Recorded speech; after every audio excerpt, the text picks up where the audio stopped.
Mr. President. The senator from New Mexico. Thank you, Mr. President. Let me start off by pointing out that New Mexico is home to one of the most important living cultural landscapes in the United States. You may have heard of it. It's known as Chaco Canyon. It's a World Heritage Site and a National Historical Park.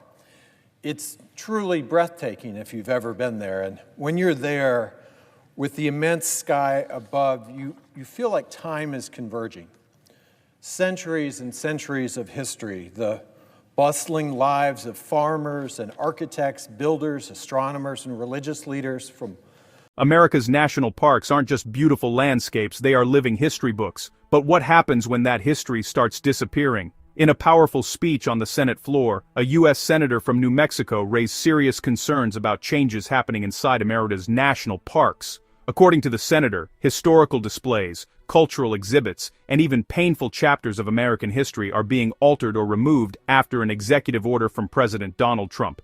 The claim that the administration is trying to sanitize American history, but supporters argue the move is about protecting national pride and stopping content that unfairly criticizes the country. So what's really happening inside America's national parks? Let's break down the controversy. The World Heritage Site and a National Historical Park. It's truly breathtaking if you've ever been there. And when you're there, with the immense sky above, you feel like time is converging. Centuries and centuries of history, the bustling lives of farmers and architects, builders, astronomers, and religious leaders from centuries ago, converging with the scurry of nearby wildlife and the hushed murmurs of respectful, awed visitors. And these are all layered onto each other in what for many remains a living, sacred place. It is designated a National Historical Park to tell the stories of the people who lived on this land long before America was even a nation, and those who continue to use these lands to connect to a story bigger than any one person. Every year, millions of Americans and international visitors alike learn parts of our nation's story through the places preserved and stewarded by the National Park System, places like Chaco Canyon. These places tell the story of us, how we became America and how we have grown and changed as a nation.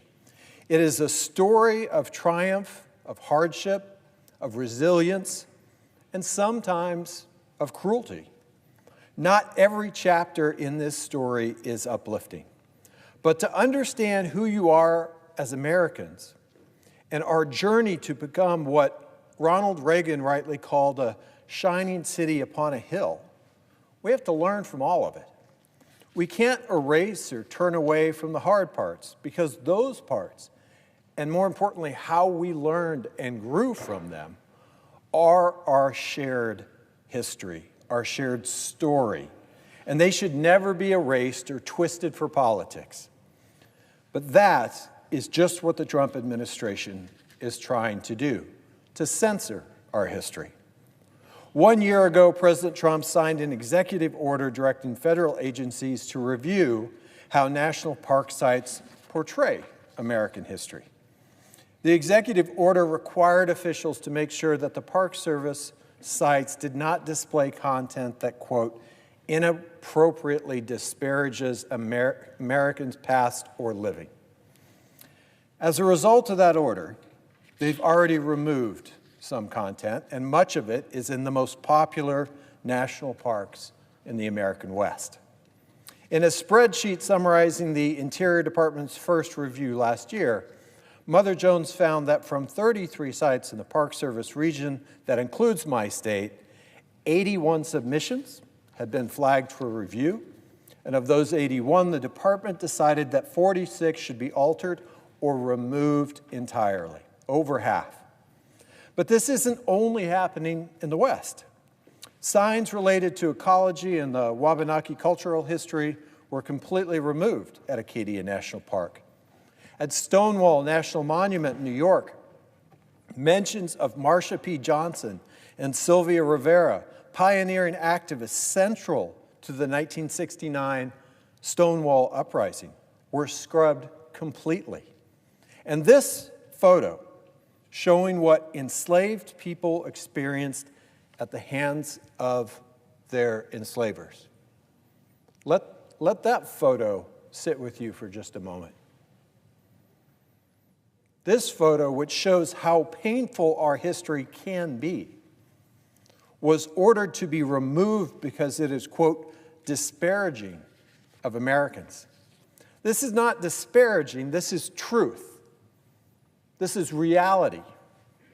We cannot be a better nation or a stronger one if we ignore or hide from our own past. We are a great nation because we have learned from our past, especially from our mistakes. We can't do that when we take photos down like this one. And unfortunately, this was just one of the Trump administration's attempts to hollow out our American story. Another came earlier this year when the Department of Interior asked national park staff to spend hundreds of hours reviewing their own exhibits to report signage that might be in violation of the executive order. At Glacier National Park in Montana, mentions of climate change, of course, which is literally melting the very glaciers the park was named after, those were erased. And at Yellowstone, which was established on land from which the U.S. military forcibly removed tribes, any mention of Native tribes was ordered to be removed. They're even asking visitors to report any material they find offensive. And Mr. President, I find that offensive. Last June, the Trump administration instructed Park Service staff to post QR codes that visitors can scan to report signs they disagree with. So far, there has been little clarity on the process and, of course, zero public input. But some brave public servants anonymously uploaded the list of reported violations to a public site. Examples from across the country include the entirety of the Emmett Till exhibit in Alabama, reviewing covers of books on the topic of slavery, including autobiographies, reviewing content in Junior Ranger books about emancipation, the cause of the Civil War, freedmen's colonies, because they all might, quote, be disparaging of Americans. So far, the department has reviewed more than 2,000 pieces of media and has ordered the removal or alteration of hundreds of signs and exhibits. And we know they aren't done. So what more could be at risk in the coming days? Well, in New Mexico, we have Park Service signs that share Tewa translations. That's a language that has been spoken in our part of the United States since long before the colonies were founded. Because this language... The controversy centers around an executive order signed by President Donald Trump.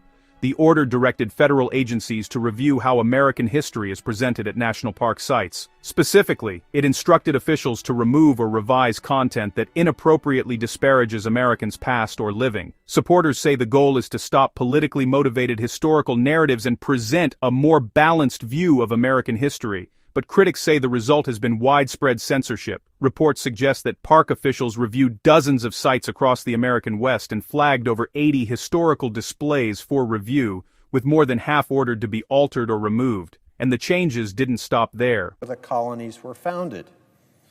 Because this language is a language other than English, these signs are at risk of removal. Other Park Service signs in New Mexico include Spanish translations, and that should surprise absolutely no one, given our history under Spain and Mexico before being ceded to the United States in 1848.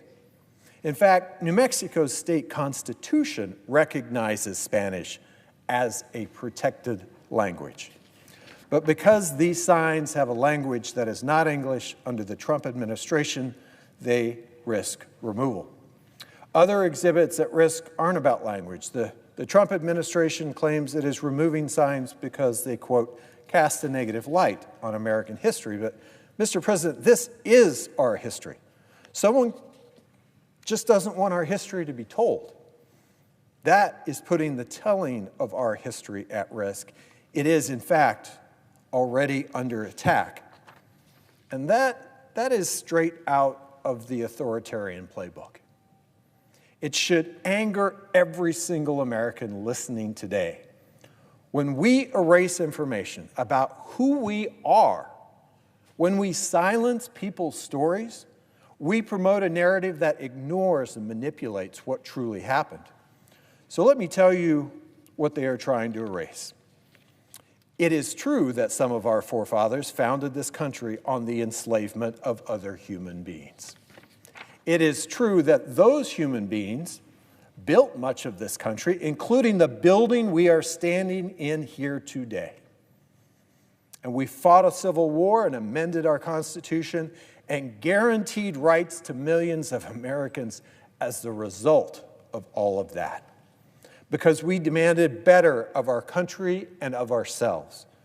It is true that some of our forefathers forced tribal people from their homes, making them walk hundreds of miles on death marches to resettle in small tracts of land far from the land that they knew. And today, the daily work of the Senate Energy and Natural Resources Committee and the Indian Affairs Committee is to protect the rights and advance the well-being of some of those same tribes, because we demanded better and our nation and of ourselves. It is true that this country did not apply the American values of democracy and justice equally in the beginning, and that women, Black people, Hispanics, Asians, Native Americans, LGBTQ, and persons with disabilities, just to name a few, all had to struggle to gain the same rights as other groups of people, because they demanded better of our nation and for all of us. Like the stories of families that traveled over oceans, like mine did, and traveled over mountains to be part of the American dream, the story of those fights are the stories of how America became the country that it is and how we will continue to lead. The hardships, the pain, the suffering, they aren't false and they aren't fictions. They made us stronger. And they don't negate the progress that we've made or the pride that we take in our country as we continue to strive for a more perfect union. Because every good story is rooted in place. I often say that public lands are the anvil on which our collective American identity was forged, because these lands preserve where much of that history happened.